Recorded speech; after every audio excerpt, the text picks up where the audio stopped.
जयतु भारतम जयतु संस्कृतम। आज हम पढ़ने जा रहे हैं पौधों में निषेचन क्रिया के बारे में। उससे पूर्व हमने देखा था कि पौधों में पुष्प की वर्तिकाग्र तक परागकणों के पहुंचने की क्रिया को परागण कहते हैं।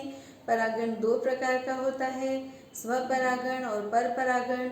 दोनों परागण क्रियाओं के लिए जो पौधे में विशेषताएं होती है उसके बारे में देखा था। और फिर हमने देखा था कि पर परागण के लिए क्या साधन होते हैं कि वो दूसरे पुष्प की वर्तिकाग्र तक परागकण पहुंचा सके।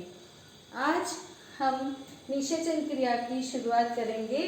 परागकण पौधे की वर्तिकाग्र पर पहुंच चुके हैं। यहाँ पर उनको पोषक माध्यम मिलता है और परागकण अंकुरित होते हैं। जो अंकुरित होता है वो नली जो निकलती है उसे हम कहते हैं परागनलिका। परागनलिका अंकुरित होकर बीजांड तक पहुंचती है। इससे पूर्व आप ये देखिए कि निषेचन सबसे पहले किसने बताया था निषेचन के बारे में? स्ट्रासबर्गर ने 1884 में मोनोट्रोपा नामक पौधे में बताया था। उन्होंने कहा कि नर युग्मक और मादा युग्मक के संयोग को निषेचन कहते हैं। परागकण जब वर्तिकाग्र पर पहुंच जाते हैं तो परागकण के अंकुरण में लगने वाला समय अंकुरण काल कहलाता है। जो पराग नलिका निकलती है परागकण से वो सामान्यतः दो कंडीशंस होती है। एक नलिकीय जो लगभग सभी पौधों में होती है और बहुनलिकीय परागकण जो कि मालवेसी और कुकुरबिटेसी कुल के पौधों में पाया जाता है। परागनली की लंबाई वर्तिका की लंबाई पर निर्भर करती है। मक्का नामक जो पौधा है उसमें परागनली की लंबाई 450 मिलीमीटर भी हो जाती है, क्योंकि जो परागनली है उसका कार्य क्या है कि नर युग्मकों को अंडकोशिका द्वितीय केंद्रक तक पहुंचाना। तो जो परागनली है वो वर्तिका में से होती हुई ही बीजांड तक पहुंचती है। इसलिए वर्तिका की लंबाई जितनी कम या ज़्यादा होगी परागनली की लंबाई भी उतनी ही कम या ज़्यादा होगी। परागनलिका का मार्ग हम जानते हैं कि 3 कंडीशंस होंगी। या तो वर्तिका खोखली है और उसमें श्लेष्मा भरा हुआ है और उसमें से परागनलिका सीधे से आगे बढ़ती जा रही है। तो वो उदाहरण है लिलियम नामक पौधे में। सामान्यतया बहुत से पौधों में वर्तिका ठोस होती है और उस ठोस वर्तिका के अंदर उत्तकों में पैक्टिनेज नामक एंजाइम के कारण मार्ग बनता जाता है और परागनलिका वृद्धि करती हुई आगे बढ़ती जाती है। तीसरा है कि जो वर्तिका की कोशिकाएं हैं उसके बीच में अंतराकोशिकीय स्थान होते हैं। तो उन अंतराकोशिकीय अवकाशों के बीच में से परागनलिका वृद्धि करती हुई आगे बढ़ती है। आगे बढ़ने के बाद परागनलिका बीजांड में प्रवेश करती है। बीजांड में प्रवेश के लिए सामान्यतः 3 रास्ते हैं। एक बीजांड द्वारी जो सामान्यतः सभी पौधों में होता है, यानी ये बीजांड द्वार की तरफ से प्रविष्ट हुई है।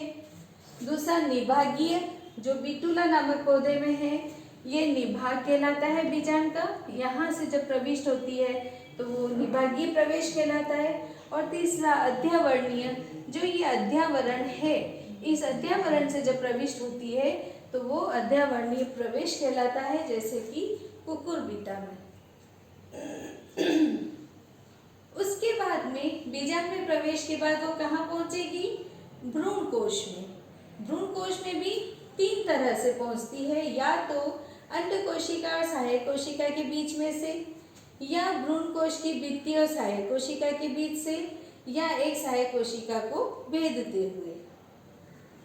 वहां जाने के बाद जो परागनली है उसमें से नर युग्मक विमुक्त हो जाते हैं और नर युग्मक विमुक्त होकर अंडकोशिका से और दूसरा जो नर युग्मक है वो द्वितीय केंद्रक से संयोग करता है।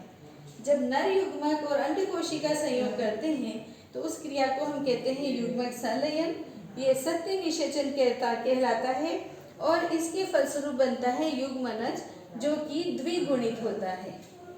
नर युग्मक अगुणित है N क्रोमोसोम में, अंडकोशिका अगुणित है N क्रोमोसोम में, और इनके संयोग से बना 2N युग्मनज। युग्मनज में फिर और विभाजन होते जाएंगे और बनेगा एक भ्रूण। दूसरा होता है नर युग्मक प्लस द्वितीय केंद्रक। द्वितीय केंद्रक किससे बनता है? ध्रुवीय केंद्रकों के संयोजन से बनता है। इसमें 2n क्रोमोसोम होते हैं और ये अगुणित है n, तो n प्लस 2n कितना बना? 3n। तो इसे हम कहते हैं त्रिक संलयन और इसके फलस्वरूप क्या बनता है? प्राथमिक भ्रूण पोष केंद्रक। नाम का ध्यान रखिएगा, जिसमें ये 8 कोशिकाएं हैं उसे हम कहते हैं भ्रूण कोश और ये जो बन रहा है ये कहलाता है भ्रूण पोष। पोष का मतलब है पोषण प्रदान करना, तो नाम से क्लियर है इसका कार्य क्या होगा? जो बढ़ता हुआ भ्रूण है उसके लिए पोषण प्रदान करना। दोनों तरह के संलयन, युग्मक संलयन और त्रिक संलयन मिलकर सम्मिलित रूप से कहलाते हैं द्विनिषेचन क्रिया। द्विनिषेचन क्रिया के बारे में सबसे पहले नावास्टिन ने अध्ययन किया था लिलियम और फ्रिटिलेरिया नामक पौधों में। अब आता है द्विनिषेचन का महत्व। द्विनिषेचन के महत्व में हम जानते हैं कि नर युग्मक और अंड कोशिका के संयोजन से ही युग्मनज बना है और युग्मनज विभाजित होकर भ्रूण बना रहा है। जो दूसरा नर युग्मक है वो द्वितीय केंद्रक से संयोग होकर प्राथमिक भ्रूणपोष केंद्रक बना रहा है और उस प्राथमिक भ्रूणपोष केंद्रक से क्या बनेगा? भ्रूणपोष। द्वितीय युग्मनज से बना भ्रूण और प्राथमिक भ्रूणपोष केंद्रक से क्या बना? भ्रूणपोष।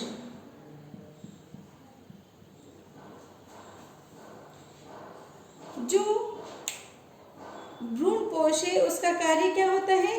बढ़ते हुए भ्रूण को पोषण प्रदान करना। तो भ्रूणपोष में नर और मादा दोनों के गुणसूत्र पाए जाते हैं, तो इससे ये संकर ओज प्रदर्शित करता है। तो इसलिए द्विनिषेचन का पहला महत्व है संकर ओज। दूसरा आता है बीजों की जीवन क्षमता हेतु।